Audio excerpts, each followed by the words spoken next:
Good afternoon and welcome to the 27th graduation of Galveston County Veterans Treatment Court. I am Mark Henry. I'm the presiding judge of the Veterans Treatment Court. These are my ladies and gentlemen up here who are lucky enough to spend a year with me. Got somebody pointing? Oh, I need to hold this.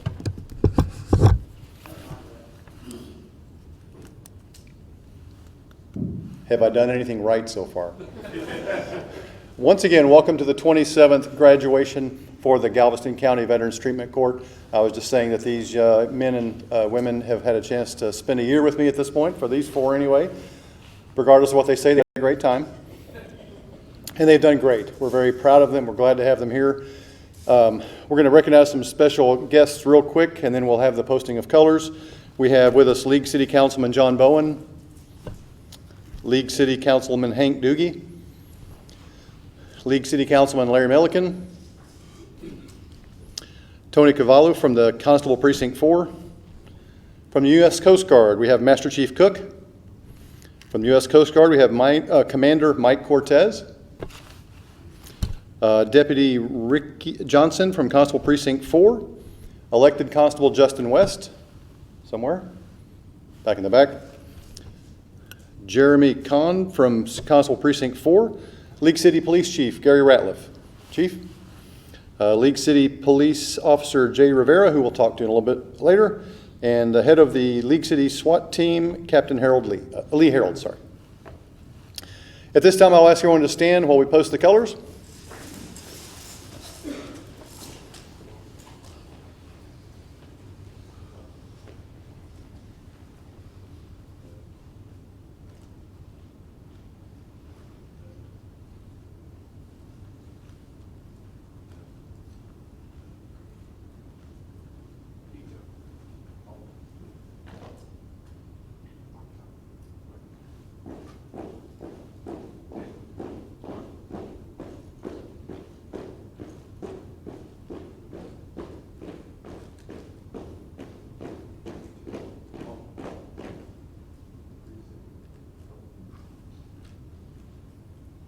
While we plan to play the national anthem, I will do an audio-visual prompt. We will say the pledges instead. So if you join me in pledging allegiance to the United States flag. I pledge allegiance to the flag of the United States of America and to the republic for which it stands, one nation, under God, indivisible, with liberty and justice for all.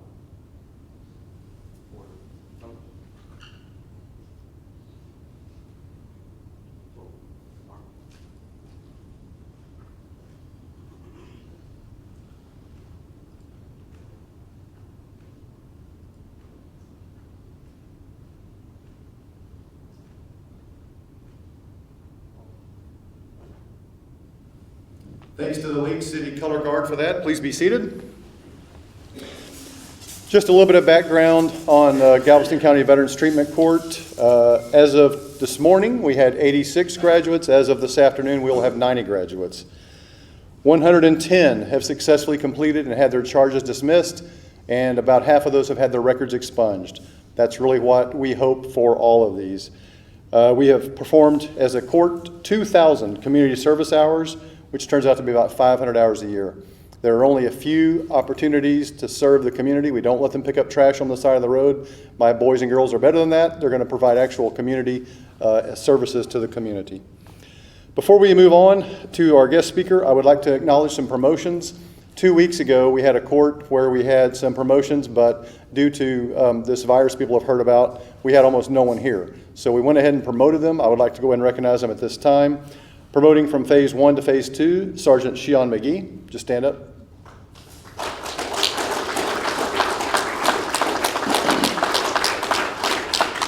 Promoting from Phase 2 to Phase 3, Senior Airman Isaiah Lee.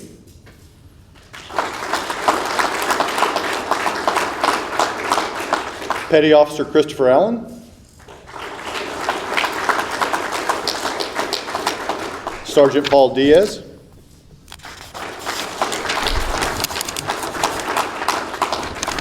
And I believe that concludes our promotions from 2 weeks ago. Thank you, gentlemen. You've got, who's got the promotion certificates? Did they have them already? Okay, great. All right, now for what you all came for, because it sure wouldn't hear me, I promise. I'm going to bring up our guest speaker. His name is Mike PENN. He was a lieutenant in the U.S. Navy. In 1971 or 2, he found himself, 1972, he found himself flying off the aircraft carrier USS Midway, and I'm quite proud of myself. That is the USS Midway in 1971, just before he got there. So we have a very historically accurate picture, and that is the airplane he was flying, and as you see, as he called them, his pajamas that he got to wear a little bit later on, after he failed to return on a mission to Vietnam. I did not know this until a moment ago. He told me that he actually damaged beyond repair 2 A-7 Corsairs, which cost about $3 million a piece. I assume they took that out of his pay. Apparently they did not. But he says that gets him the distinction of being the $6 million man. He left naval service and entered airline service, where he was for many, many years the chief pilot for Southwest Airlines until mandatory retirement due to age forced him out of the cockpit. He remains with Southwest Airlines as the unofficial chief pilot, I guess, since he's no longer allowed to fly due to FAA regulations. I'm going to hit the highlights of what he earned while in the military, and these are just the highlights. Distinguished Flying Cross, POW Medal, Air Medal with a Combat V, Bronze Star with a Combat V, Navy Commendation Medal with Combat V, 2 Purple Hearts. So this is a very distinguished man. We were very fortunate, blessed to have him here to speak to you. At this time, I will turn this over to Navy Lieutenant and Airline Captain Mike PENN.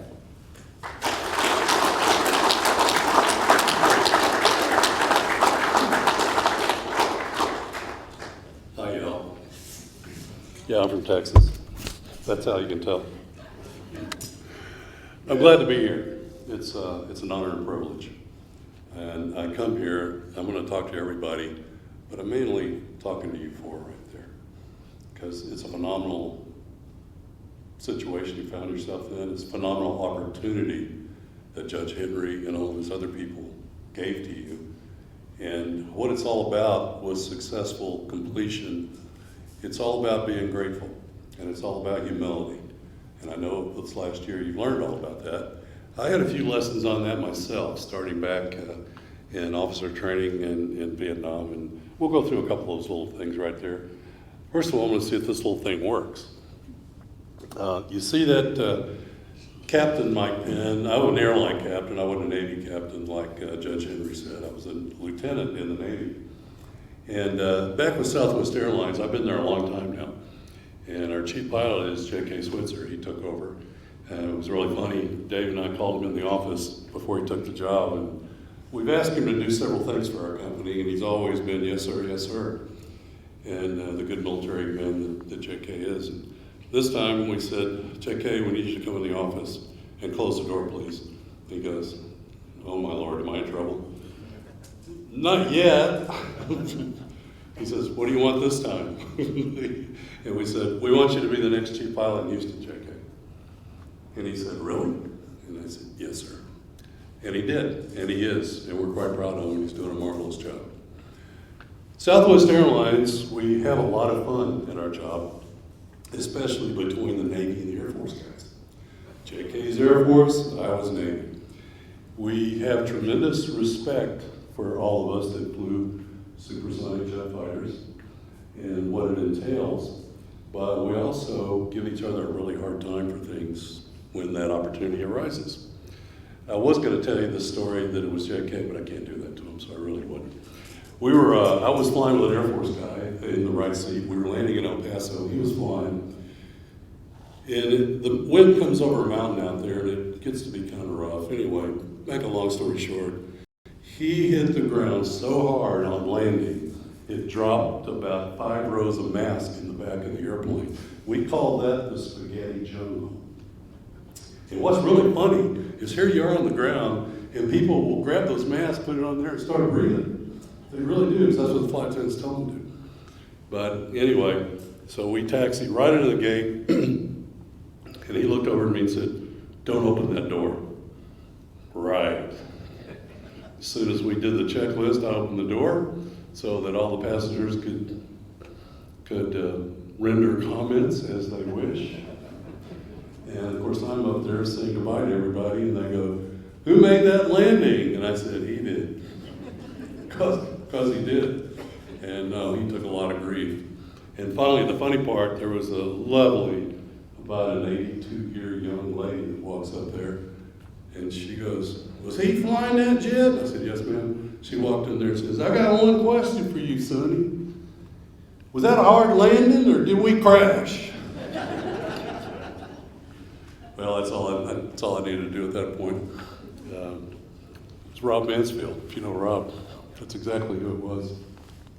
Hey, what I want to show you here is how easy it is to land on an aircraft carrier. Here we go. You come in at about 400 feet off the water. You're going about 400 knots, you make a big turn, you come beam. Then you come around and you pick the aircraft carrier up and start your descent right about there. And he's picking the carrier up in the wake of the boat going through. And he's already starting a descent of about 700 feet a minute. And he's picking the carrier up visually, crossing the wake, and you can get an idea how fast the ship is going. Now he's picking and lining himself up with a landing area, which is 10-degree offset from the main portion of the ship. Now he's picking up the optical system, which we call the meatball.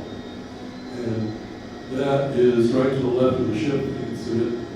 And he's flying the meatball, his airspeed, and line up. And you see the green datum lights right up here? Can you see those? Now he goes to meatball, meatball, meatball, adds power, and he hits. That's all there is to it. Pretty simple, isn't it? It really is. And the really fun part is Air Force guys don't do that. Just Navy guys. Anyway, I thought you'd get a kick out of that. I was really, really lucky to have two wonderful, wonderful grandfathers. Officer C.D. Penn of Dallas University Park Police Department. Pop gave me the best advice I ever got from him one day. He was 96 years old when he gave me this. Shortly thereafter, I lost him. I said, "Pop, what's the secret of staying married to a woman for 5 years?" He looked at me, didn't blink an eye, and he goes, "That's easy, Mike. Don't ever say nothing." He was right. He was so right. I love that man. And my other granddad, Chief Warrant Officer Herb Campbell, 30-year Army veteran. He was in the 112th Cavalry in New Guinea, World War II, and fought hand-to-hand combat there on horseback. He got shot one day when his squad got ambushed. His horse drug him a mile and a half through the jungle back to camp, saved his life. When I got my orders to Vietnam, he called one day and he says, "Come see me." "Yes, sir." I went to see him. He says, "Just got 2 things to tell you. Take care of your people and never give up." That's all he said. That would save my life later on. I just didn't know it yet. Love him to death. I was lucky to have them both. There's the USS Midway, and we were headed out, actually in the Gulf when that picture was taken, and that got sent home because the ship stayed there a long time. I want to talk about teamwork, but the main thing I want you to see the very last sentence down there, and that's the most important. Teamwork allows ordinary people to achieve extraordinary results. On that ship, on most Navy aircraft carriers, there's 5,500 to 6,000 people, all working in unity to do their jobs perfectly, or people get hurt or worse. Guess what the average age on an aircraft carrier is today? Anybody guess? 19 years old is the average age. And those young men and women are doing their jobs perfectly, because if they don't, somebody gets hurt. When you see allows ordinary people to achieve extraordinary results, that doesn't mean they're fearless. What that does mean is those people on that ship and the aviators and everybody, they do their jobs perfectly in the face of fear. And that's how it works. Blue Angels. Almost got on that team. Those are the guys that fly the air shows around. They're always looking for the perfect air show. Almost made it. Back in, when I got back from Vietnam, I was an instructor in the A7 thing in replacement air group in California, and I had 3 buddies of mine on the Blues. I tried to get on there, and made the final selections. There was 3 of us that were picking 2. I didn't make it. And I had this little problem back then. I drank too much. Imagine that. And I missed 2 briefs because I went to a couple of parties and I drank too much. And when you're flying those blue machines right there, as close as they fly them and as fast as they fly them, they sure don't want to trust somebody that drinks too much. And that was me, and that's why I didn't make it. It was my own fault. But bottom line, you put ultimate trust in the other guy. The leader is flying with his visual cues. All 3 other guys, and all 6 of them when they all come together, are looking at nothing but the plane next to them. So if that leader flies them all into the ground, which is the Thunderbird guy did many, many years ago, unfortunately, they all go in the ground because they have ultimate trust in that guy on their wing, on the leader that they're following. Oops, what did I do? Did I hit the wrong button? Can you get it back? Well, I guess we'll work on it and we'll see what we can do here anyway. Yell at me when it's back, if you would. Bottom line.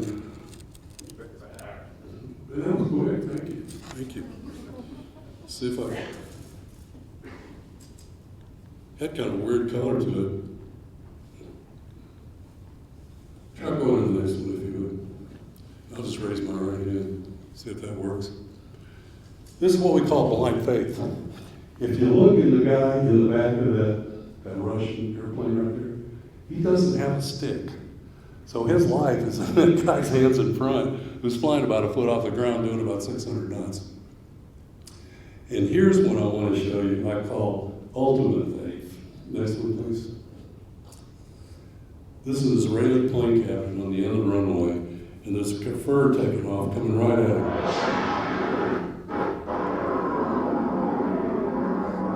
Yeah. The guy doesn't even watch.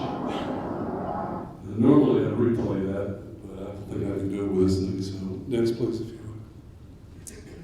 And then one day, bad things happened. This was the first bad thing that happened. Next one please if you would.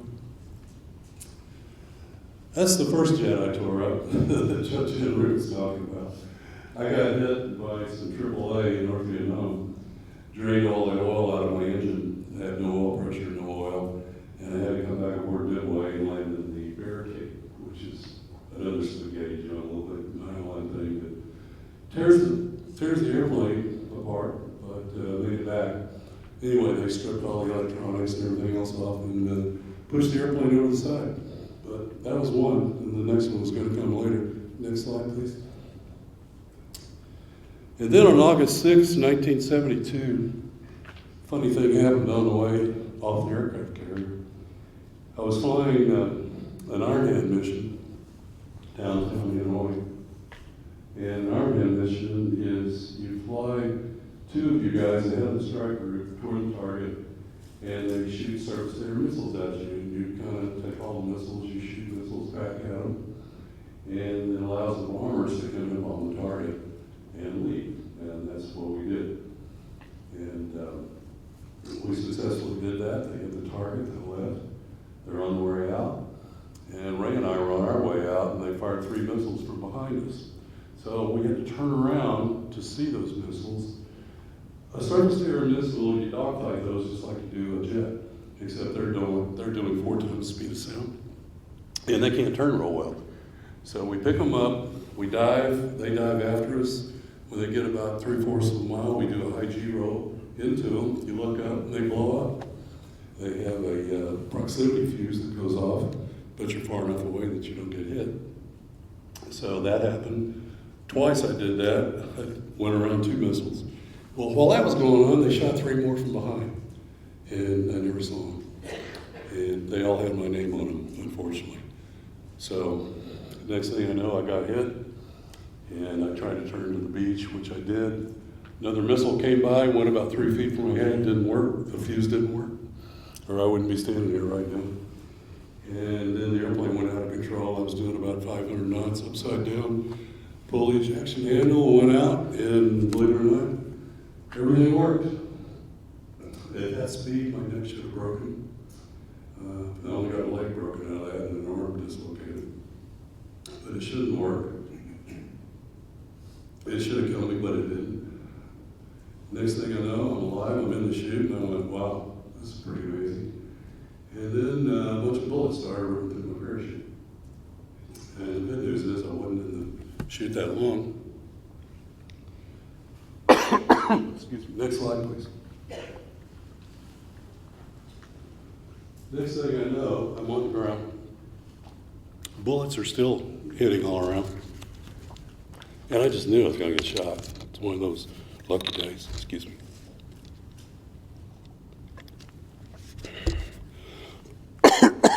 But I didn't. It was an absolute miracle. On the ground about a minute and a half, people walked up from behind. I was talking on the radio. Let them know I'm on the ground alive. And see you when I get home. They captured me. I told the story. Guy tried to cut my head off, but he didn't. And then a couple of water buffalo, a couple of boat rides, a couple of trucks. I was in a prison camp. Next slide, please. In Haiphong in North Vietnam. And I got my first set of fancy pajamas that you see there. And we stayed there all day until it got dark. And they threw me in the back of the truck, drove me to the Hanoi Hilton, and I got to stay for 8 months. It was really special. What I want to talk to you guys about, when I talked to Campo, when I talked to the Little Survivor Foundation, Marcus Latrell, I talked to them about hope. I talk about attitude, I talk about faith, belief, desire, choices, but mostly hope. Because I learned the hard way. I almost died in Hanoi. And I was hurt really, really, really bad. They didn't give me a mosquito net because I was that nice to them. I had every inch of my body covered with a mosquito bite. And my eyes were swollen shut. The cut in my neck got infected. And I was really sick. And I got malaria. And I didn't eat for about a month. I just couldn't. You can make it about 30 days without food. You can make it about a week without water. You can't live one day without hope. You lose hope, you're done. And I was just about there. And thankfully, there was an Air Force captain in a cell right across from me in Heartbreak Hotel in Milton. They got really mad at me because Kevin was a real skinny guy, and he kept seeing me turn back all that nasty food. He goes, Mike, how about it? I'm starving over here. How about you eat that stuff? Something about the way he said it, and something about the way my granddad said, Mike, don't ever give up. All I did all at once. And what I learned is, you guys might have learned this last year too. To change your life, it takes a conscious decision to be made. It's like the Nike commercial. You just do it. Once you make that decision, like I had to do many, many years ago, I'll go, man, I can't do this anymore. I think I'm going to find a better way to live. And once you make that decision, things get easy, and you just adapt. I slept on a piece of concrete for 8 months. Well, guess what? That becomes normal, and you accept it. You accept the things you cannot change. And those life lessons will continue on as that goes. And as a result of accepting those things, you just do it. And the next thing you know, the days get easier, and the decisions become easier. And then you find out, you know, there might be a power somewhere out there greater than myself. Because I know all of us fighter pilots in the Navy and the Air Force, you know, it was all about us. And in combat, it has to be. Don't get me wrong. Because the decisions you make in combat, if you don't make the right one instinctively, get in your life. But there's a big difference between letting your ego run amok and letting it run your jet. Let's put it that way. We'll make that easy. But once you find out, you humble yourself, you soften your heart, and you realize, hey, there's something out there bigger than me. I think I'll join that world and see what happens. It works. It just works. But you can never, ever lose hope. See if this actually works here. How about that? Make the choice. That's all it is a choice. You want to live, you want to die, you want to live a better way. You've been given a wonderful opportunity. We all make mistakes. And you get a second chance, especially like the one that he gave to all you folks.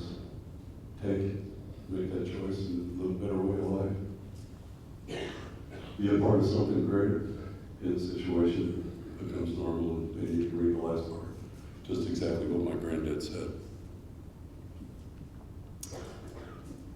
One thing I wanted to add, what you see right now is the 12-step prayer from Alcoholics Anonymous. All the little chips that AA gives out to all the folks, that's on the back of it. And what it says is, God, grant me the serenity to accept the things I cannot change. Because what happens is, addicts and alcoholics, and fighter pilots sometimes, we try to control everything on the face of the earth. That don't work real well most of the time. So, and when it doesn't work our way, we kind of act out just like a little child does. Well, that's why we say, grant me the serenity to accept those things that I can't change. Then the next step is, give me the courage to change the things I can. And that's what those choices mean. Make the choices in my life to live a better way and do things for the greater good instead of just for me. What you guys are going to find out, you already have. But the key to staying where you are right now is service. If you get out of yourself and serve others, you're going to be a benefactor of it more than anybody. And then the very last part, and the most important part, is the wisdom to know the difference between the two. Make the judgment, understand where you are, and where you're going to go. It's that simple. And the reason I know what I'm talking about, almost 25 years ago, I told you that drinking cost me my job with Blue Angels, almost cost me an airline job, almost cost me a family. And we were out in California meeting my son who just came in on the USS Kitty Hawk. Drove me back to his base, and we were on our way back to LA. My wife drove by, she said, hey, I got this place I want to show you. She drove by this place, stopped, opened the trunk, threw my suitcase out and said, you're going to be there 30 days. If you don't complete it, you're never going to see me and your daughter ever again. Okay. Well, I joined up with a Beverly Hills attorney and gynecologist, and we figured out how we're going to get out of that place. We're going to sue them. That's what we're going to sue them for. The swimming pool didn't look like the brochure. Can't make this up. Well, unfortunately, I wasted a whole week, but finally, a week later, I had a counselor who was a great big Marine, former Marine. And he had about all my mouth he wanted to hear one day. He threw me up against the wall. He said, "Mike, you're 51 years old. Your way of doing things got you here.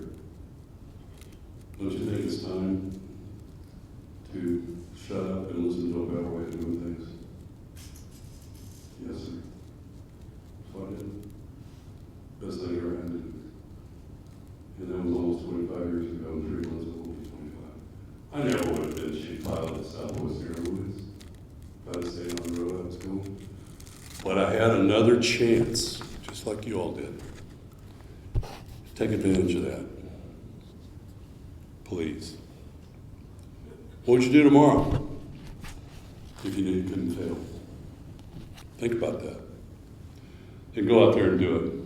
And don't ever give up. That's the most important part. God bless you all, and God bless America. Thank you so much.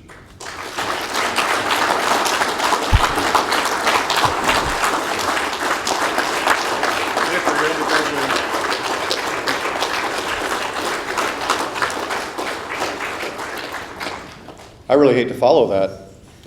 So thank you very much for all that you've done for the country and for giving of your time here this afternoon. I really appreciate it. Now it's time to get to the part that y'all are most interested in, and that's graduating and getting on out of here. Before we do that, the Assistant District Attorney has something he would like to say to you. We have all of your dismissals filed and signed by the court, and we will start working on the expunctions as soon as we're done. You've earned it.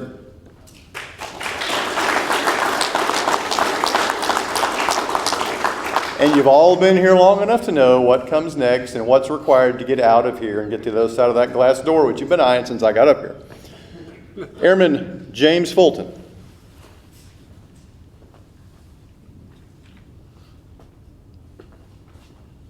Go ahead. Here, give that to him after he gives up. Howdy, my name's James Fulton. I was in the Air Force between 1962 and 1966. I got a DWI on February 14th, 2019, and a second one on July 11th, 2020. A good friend of mine told me that the Veterans Treatment Court would be a good program for me. I've had no alcohol since July the 11th, 2020, and I would like to thank Judge Henry for his encouragement and trust, Jeff Gottlieb for helping me with my hearing disability that I got on the flight line, Jonathan Bouvier for his guidance, Matthew Parrish for getting me into the program, Dr. Henderson for prescribing programs and helping me recognize alcoholism, triggers, and how to avoid them, and Patrick Gursky for giving me out on a bond that I didn't have a bond on the second DWI. They didn't give me a bond, and he got me out, and for helping me beyond what was expected of him. Thank you.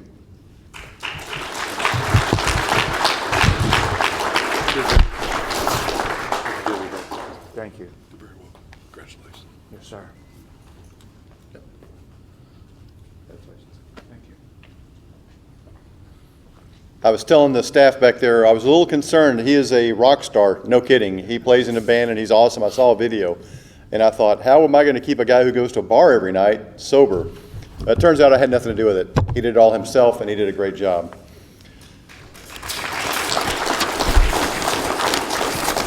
And due to my concerns, he does hold the record. He has given more urinalysis tests than any participant or graduate in the history of the program, and I doubt we'll have anyone even come close to him. I just wanted to make sure. I wanted to have that assurance. Everything was great, and he was fantastic. So if I did my math right, you're coming up on 2 years sober. Okay, perfect. Next up, we have Dan Straszewski, Sergeant, U.S. Army.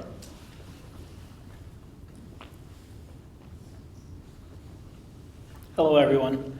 So my name's Danny Straszewski. I served from 2005 to 2013 in the U.S. Army. I'm in here on aggravated assault with a deadly weapon and felony fleeing charges, so mine are a little more advanced up there.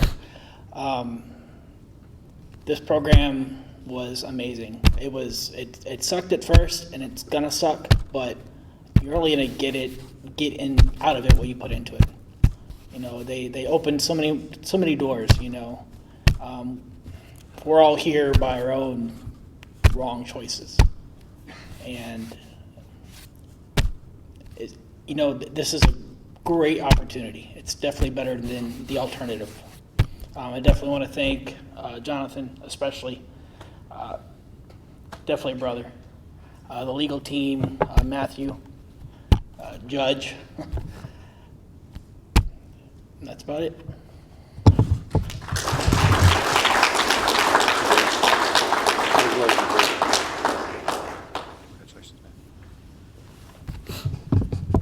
I don't think Sergeant Strzelecki would be surprised to know that we all had serious concerns that he would make it through the program.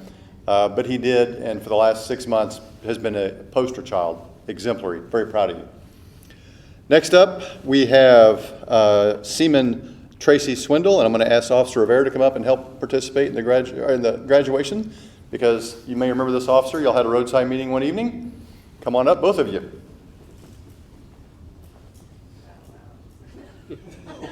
Thank you, sir.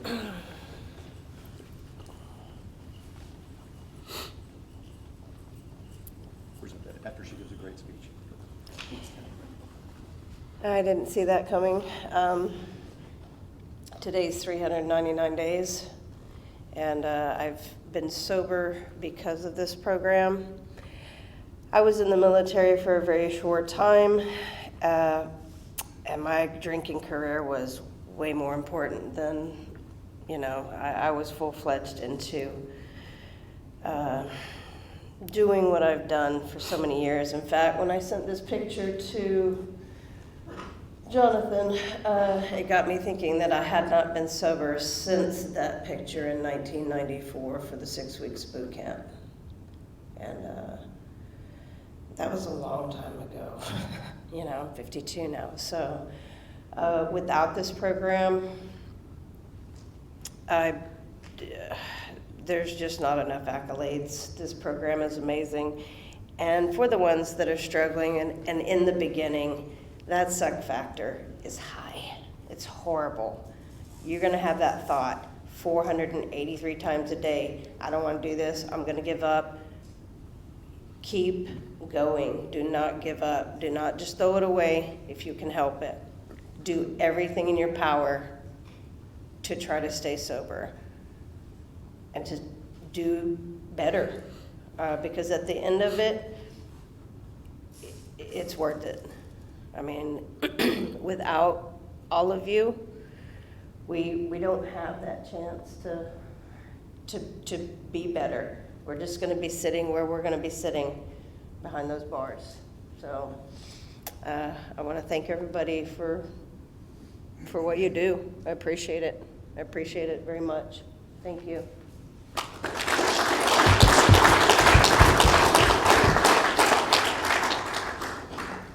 you so much. Here, Tracy. It looks like that. Thank you so much. Congratulations. Thanks. And thank you for Officer Rivera for coming. She said she was surprised. We really like having the arresting officer come and participate with us here. It's not often, I don't think, they get to see something they do end up like this. So thank you for your participation. And Chief Ratliff, thank you for encouraging it. And finally, Corporal Sean McBride. Corporal?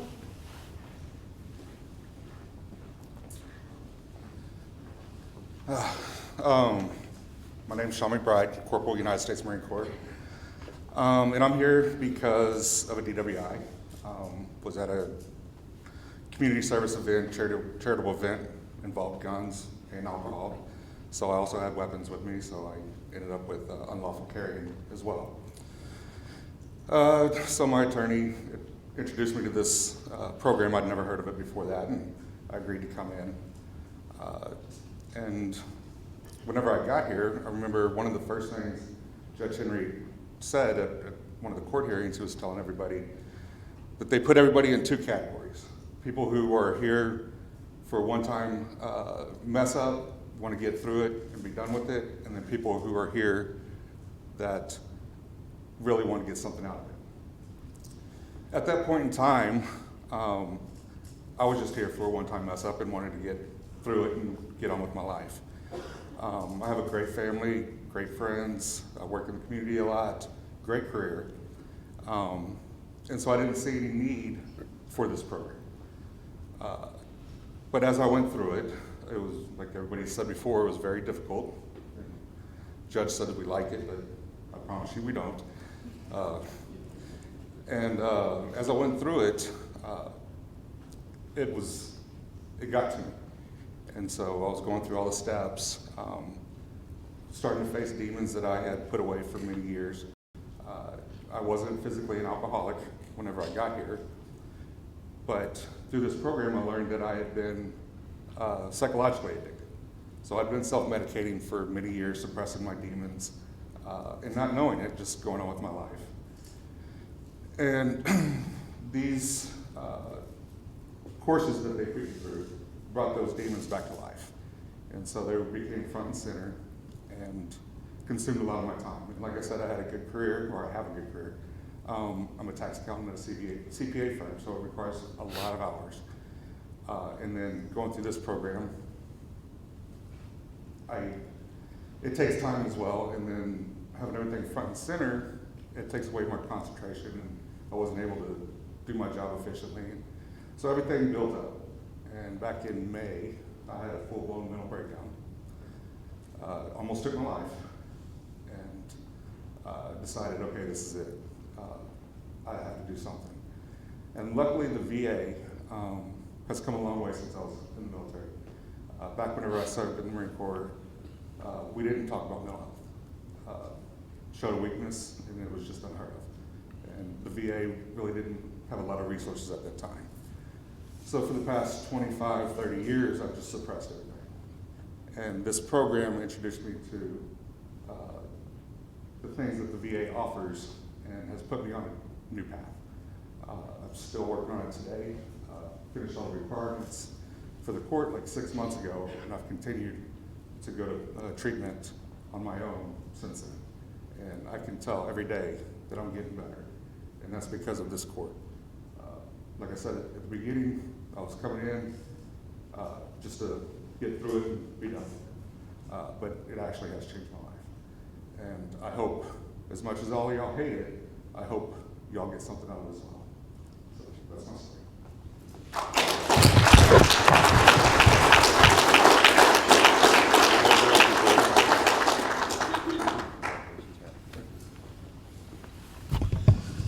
I've got to brag on him too. For those of you who weren't here for the first court setting, Corporal came up and said, I have a very important job. I won't be able to make all the appointments. I said, good to meet you. I'm Mark Henry. You'll make every damn appointment you signed up for, or you won't be in this program any longer. And we had a turnaround, didn't we? But you did great, and I'm very proud of you, Sean. I really am. That concludes the formal portion of our program. I would like to thank the Texas Veterans Commission before we close out. Some scratch-off cards, only 2 at a time generally, say supporting veterans. Those 2 cards are what pays for this young man right here and this young man right here. So that grant from the Texas Veterans Commission is tremendous for this program. It equates to about $250,000 a year, and it comes from those scratch-off lottery tickets. So I'm not encouraging you to gamble if you don't already, but if you do use scratch-off tickets, look for the ones that say supporting Texas veterans. Thank you, Councilman Bowen, for helping us secure this facility this afternoon. It's been great. We've had a great time here. With that, we will say to the to graduates, number 87, 88, 89, and 90, your participation in Galveston County Veterans Court is hereby terminated, and a protected nation thanks you. Thank you. We have snacks in the back. This concludes the formal portion of our program.